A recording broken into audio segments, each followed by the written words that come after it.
कळला, तळमळलीस तू करपुनी, हिरवा पदर तुझा जळला.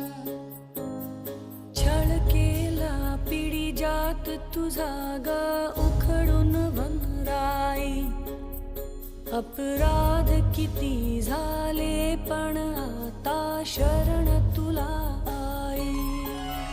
नभ पाजळता ते जल